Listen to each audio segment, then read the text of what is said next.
welcome. Thank you very much, Julie, for coming here for Hablo Talks. So what's it like working for A&A? Different. Every day is a different day. Mm-hmm. So especially in the last 18 months, but even before that, I joined A&A from Air New Zealand, actually. So I was working in the Australasian market, and I came into a very corporate-orientated market, which is what I wanted experience of. And it's never been the same since the first day I've joined, never. And it's evolved and grown. The customer base has changed. The brand has changed. So that's what's engaging and interesting. And now Japan as a destination has a clear tourism strategy. So again, it just keeps evolving. So as long as it keeps evolving, I'll keep evolving with it. No, definitely. Well, Japan, talking about that, has been on the forefront of people's minds with the Olympics. Do you remember your first travel industry event? God, no. Mine's in black and white. I can remember my last one, George. No, very true.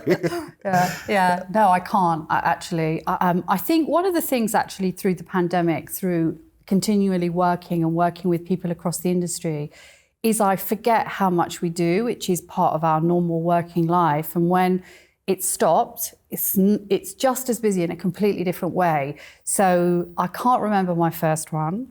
And my last one was only last week. So it is beginning to come out of hibernation and back to a little bit more normality. So, but every event is a great event.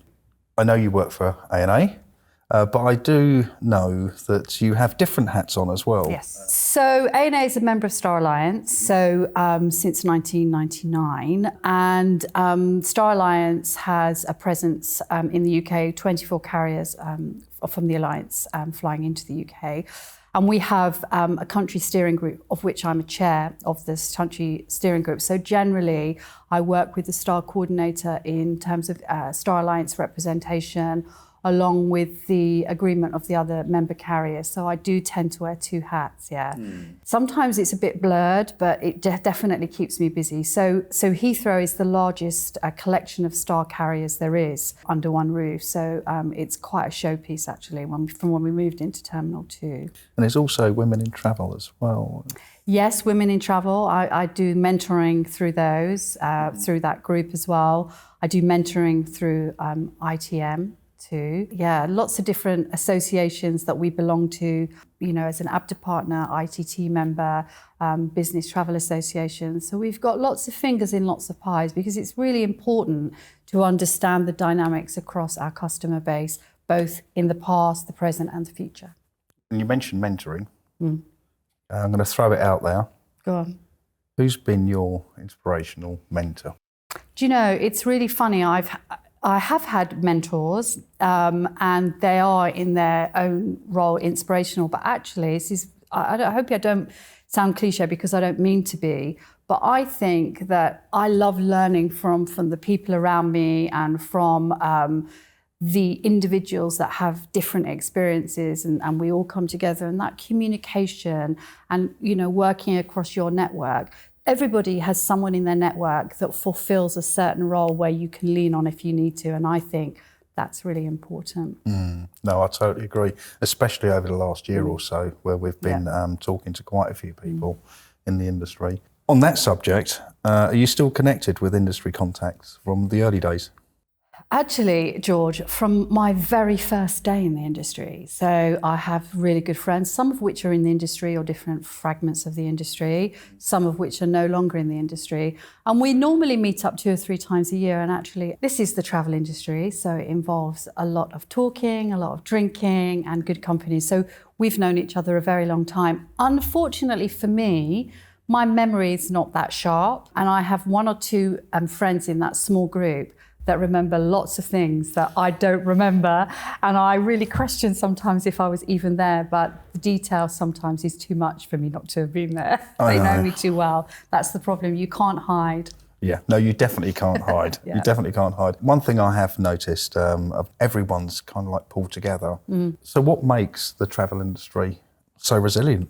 I often hear the phrase, and amongst my network of industry colleagues, we talk about our travel family and doing things as a travel family. And I think, when you're traveling away from your family and friends, you're away at conferences and you're with, people that become, sort of like friends and family, but within your work life, I think that's part and parcel of what makes our industry quite different to other industries. When I talk to friends who don't understand the travel industry at all, they simply don't understand when I talk about, I can't wait to see my travel family again.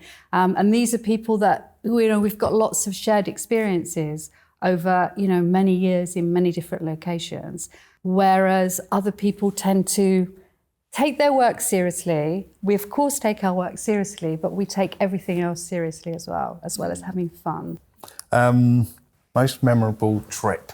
I mean, if I think very, very early on in my career, where, we would use our travel benefits in quite a different way to how we would use them now, and what we could do, I'd go away with one or two of my friends that I worked with, and the biggest debate was always, how much do we spend on food? How much do we spend on going out? And that was always the bigger budget. So minimum food, maximum going out. So that, by definition, has lots of really fun times. And as you get older and your salary increases and your priorities change, I think for me, I've never had a terrible experience, but I've had many, many brilliant experiences. So it's really hard for me to say one specific thing, but I feel very lucky to be able to have experienced those. And you talked earlier about friends within the industry, and when some of them who are no longer in the industry reminisce, and I think, I'm still doing the same thing.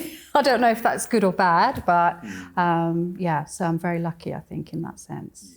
Well, on that subject, talking about people out of the industry, I'm going to touch on new people coming into the industry, straight from school, deciding that travel's going to be for them. What advice could you give them? If you're new to the industry, it's a very dynamic industry and very diverse. So from the outside looking in, I would imagine it's very difficult to see where you would place yourself. So find your place, but that's always only a start point from where you can grow. Use the experience of the people around you to understand the industry and help you to determine which part of that industry that, of the industry that we work in, that you want to pursue, because you can have very different experiences. I totally agree. I know my journey's changed completely from sitting there with an afro.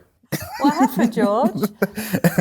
An afro at a young age in a travel agency when we used to have tickets, actual tickets. Red fingers. Remember those? Like ribbon all over your fingers and everything. And you used to get really annoyed, didn't you? You used to get annoyed when there was a family of 4 travelling over 4 sectors and you had to write every single one of those tickets out manually. It's unthinkable, isn't it, really? I know, yeah. I know. On the subject of travel in general, we are hearing and we're seeing the green shoots that are coming out, and we've just come out of, coming out of the pandemic. What can you see moving forward in the future? How different can you see travel? I think technology will play a greater role. Eventually we'll have some kind of health app, or everything will be contained. You'll be able to travel essentially on your mobile phone. To all intents and purposes, you can do it now. It's a little bit fragmented. Biometric traveling will be more common, I think. I think technology will be the driver of making it a much less interactive, human to human. Good or bad, I think that will be the way forward.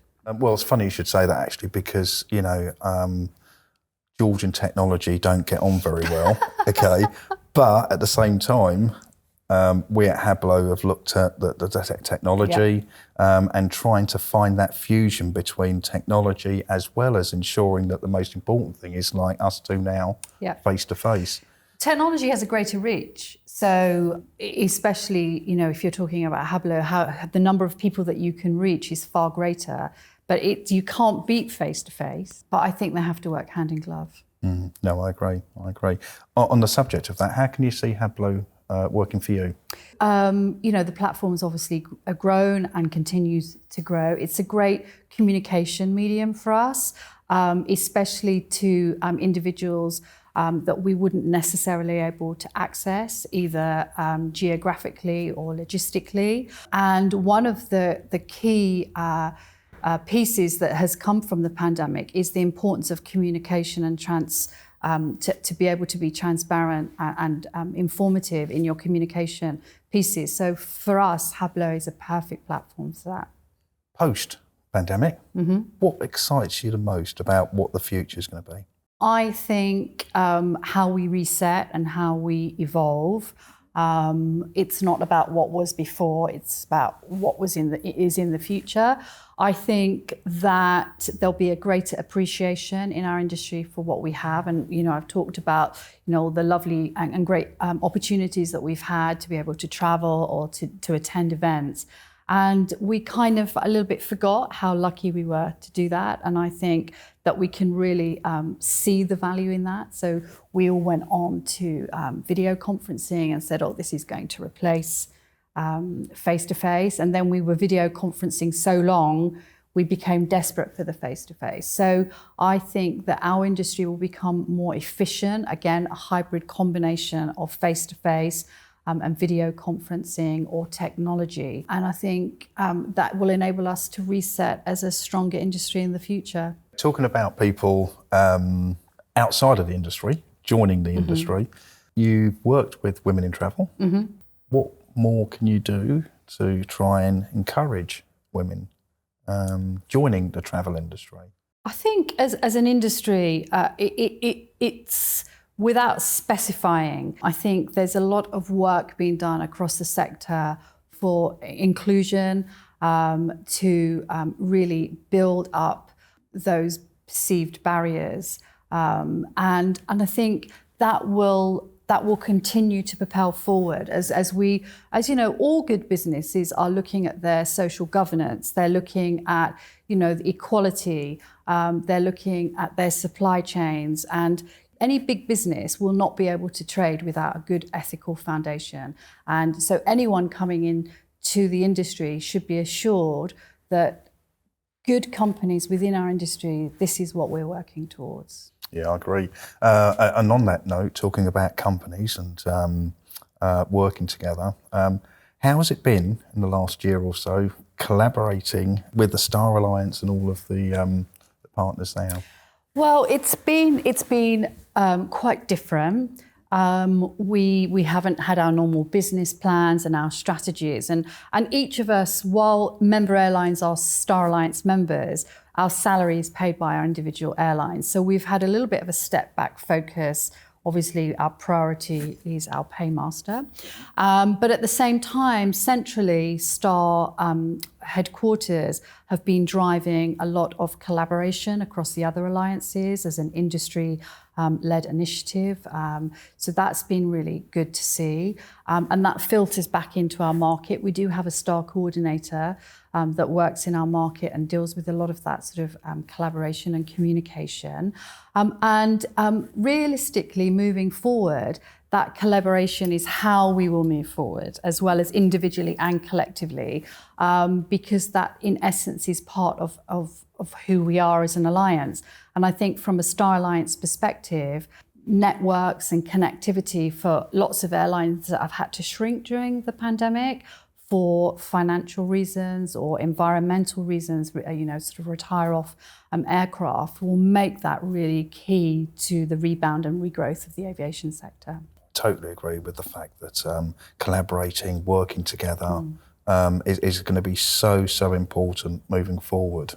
We've come out of this in the past where everyone did their own thing and everyone saw people as competitors. And it's so important to try and learn from each other and work together. Definitely, and I think, confidence in the industry at the beginning was very low.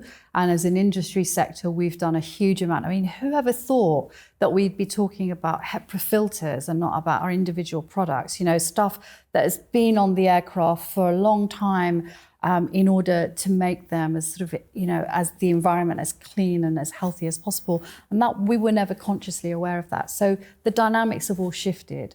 So working across the aviation sector has been critical in building confidence back into the industry. Yeah, you are so right. You are so right, especially where people are a lot more safety conscious and want to know about what how safe are they and what's out there. Yeah, and it's evolved as well. I think people are now thinking about the green agenda, they're thinking about well-being, and all of that translates itself from the beginning to the end of the journey. So including the aviation sector, your airport experience, because we've all lived very different lives in the last 18 months. And on that subject, in the last 18 months and talking about well-being, have you got any heartwarming stories that you can share with us? I don't think necessarily heartwarming. I mean, on a personal level, it's enabled me to reset and do that list of things that I never get time to do. So that makes my heart very warm because now they're almost done. But I think it's been an opportunity to actually communicate with people on a completely different level. And through my mentoring, you know, I've had times where they've reached out to me really in quite a dark space. And if I can help in any way by just chatting, then I'm more than happy and I will always do that. And I think, you know, that's ultimately what we're here to do. We're here to help each other. And for me, I've seen a lot of that and I think that's really good. And I think, you know, it's okay not to be okay and everybody's had their moment. But, you know, we all pull together both as a team and as an industry. And I think that's, you know, that in itself is heartwarming. No, I agree with you. And it just took me back to the last time we actually spoke to each other. The sun was out, I was sitting in a park, okay, we were just talking then. And then I start thinking to myself, it's so strange because 2-3 years ago, it was a completely different setting. You know, we wouldn't be sitting in the park, taking a little break and having a conversation. I'd have probably been in an airport lounge. Yeah, honestly speaking. No, true. No, it's good. You know, it's a good awareness. No, I've walked every morning in the pandemic. I'm a bit sick of walking, if I'm honest, like going round and round. But, you know, we've all had to adjust accordingly. So it could have been raining, George, so it could have been worse. Yeah, no, very true. Yeah. Well, Julie, thank you so much for your time. No problem. Thank you for joining us here on Hablo Talks. It's been an absolute pleasure. Thank you, George. Thank you.